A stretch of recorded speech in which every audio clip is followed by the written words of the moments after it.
Good morning बच्चों। Gyan Bharati Hindi high school standard 11 subject eco lesson number 7 भारतीय अर्थतंत्र। सबसे पहले हम देखेंगे कि भारतीय अर्थतंत्र की जो प्रस्तावना है जिसे इंग्लिश में कहते हैं इंट्रोडक्शन, वह देखेंगे कि भारतीय अर्थतंत्र क्या है, इसकी आवश्यकता क्यों पड़ी, किस लिए बनाया गया है। भारत विश्व में संस्कृति वाला भव्यता वाला देश है, ये हमें पता है। उनकी विशेष लाक्षणिकताएं हैं। भारत विश्व में सबसे बड़ी लोकतंत्र शासन प्रणाली वाला देश है, ऐसा बताया गया है, जिसमें विविध धर्म के, जाति के, भाषा के, संस्कृति के साथ भी विविधता में एकता के दर्शन होते हैं। अलग अलग धर्म के लोग रहने के बावजूद भी हम लोग साथ में मिलकर रहते हैं। भारत देश का नाम जो है वो महाभारत पुराण में आदि पर्व में किए गए उल्लेख के अनुसार राजा जो दुष्यंत है और उनकी रानी का नाम क्या है, शकुंतला, के पुत्र का नाम भरत पर से रखा गया है। भारत देश की कृषि उद्योग द्वारा और व्यापार देश में क्षेत्र में सक्षम होने के कारण ये एक धनी देश है। भारत देश को प्राचीन काल में क्या कहा गया था, सोने की चिड़िया। भारत की समृद्धि से आकर्षित होकर भारत पर कई बार आक्रमण हुए। धन संपत्ति लूटकर धीरे धीरे भारत सत्ता की भी हासिल कर ली गई। 1526 से लेकर 1858 तक 16वीं सदी की शुरुआत में और 19वीं सदी के मध्य में मुगल साम्राज्य शासन की पूर्ण आंशिक रूप से भारत देश पर चालू रहा है। भारत में व्यापार के उद्देश्य आए हुए फ्रांस के लोग, पुर्तगाली लोग, डच, अंग्रेज, विदेश के लोग, अंग्रेजों ने 1757 से लेकर 1947 तक अपना आधिपत्य जमाया रखा और जिससे 1757 से 1858 तक ईस्ट इंडिया कंपनी के समयकाल के दौरान उन्होंने 1947 तक भारत पर खूब शासन जमाया। इस प्रकार अंग्रेजों ने भारत के देश पर 18वीं सदी से और 20वीं सदी में खूब अपना आधिपत्य जमा रखा था और 15 अगस्त 1947 में हमारा देश हमें मिला, हमारा देश आज़ाद हुआ।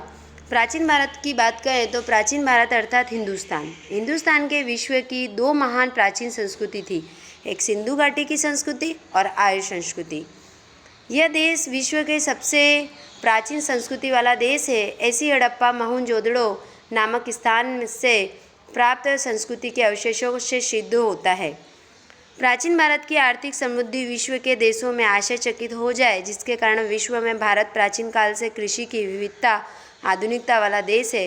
भारत में के किसान शासिक और कैसे थे, समृद्ध थे। भारत में उद्योग की किसी भी दृष्टि से कम न थे। एक समय भारत में उद्योगों का विश्व में डंका बजता था। भारत में कपड़ा, कोयला, नील, चाय, कॉफ़ी, रबड़ उद्योगों का खूब विकास हुआ था। भारत में सूती कपड़े के उत्पादन में निर्यात क्षेत्र में बहुत ही आगे था। तीसरा पक्ष भारत का व्यापार विश्व में प्रसिद्ध हो चुका था। प्राचीन काल में मिर्च मसाले, तेज पत्ता, सूती कपड़ा, मलमल कपड़ा, गर्म कपड़े का खूब विक्रय होता था और हम खूब मुद्रा प्राप्त करते थे। ऐसा कहा जाता है कि कृषि उद्योग व्यापार के क्षेत्र में विकास हुआ है, जो आर्थिक संपन्नता का प्रतीक बताता है। इसमें पहला पॉइंट है रोजगार का ढांचा।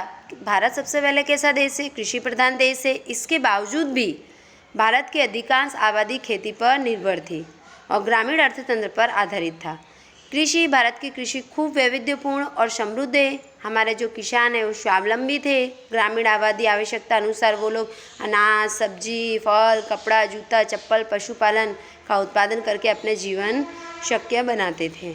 दूसरा है उद्योग। इतिहासकार टी रायचौधरी के मतानुसार 19वीं सदी के उत्पादन में और ये हमारा देश खूब ही आगे रहा है। मलमल के कपड़े में आगे रहा है, खूब निर्यात करता था। कच्चा रेशम, गर्म कपड़े, शॉल, ताड़पत्री, मूर्तियाँ, नील इत्यादि का हमारा भारत निर्यात करता था। सेवा तो लगभग 600 पूर्व प्राचीन भारत में विविध चिन्ह वाले सिक्के बनाए जाते थे और इस समय में गतिविधियाँ विकास हेतु सीमा चिन्ह का कामकाज किया गया है और सैन्य सुरक्षा की भी खूब वृद्धि दर्ज की गई है। उदाहरण स्वरूप में लोथल में पाई नगर व्यवस्था का सबूत है। नेक्स्ट है हमारा कि राष्ट्रीय समृद्धि, राष्ट्रीय आय, आर्थिक समृद्धि। आर्थिक इतिहासकार अंकुश मेडिसन के अनुसार भारत विश्व का सबसे बड़ा अर्थतंत्र वाला देश था। मौर्य राजा के समयकाल में भारतीय अर्थतंत्र में अनेक महत्वपूर्ण विकासशील निर्णय लिए गए हैं। यह एक ऐसा समय था कि जहां पर राजा के आधिपत्य खूब जमाया था।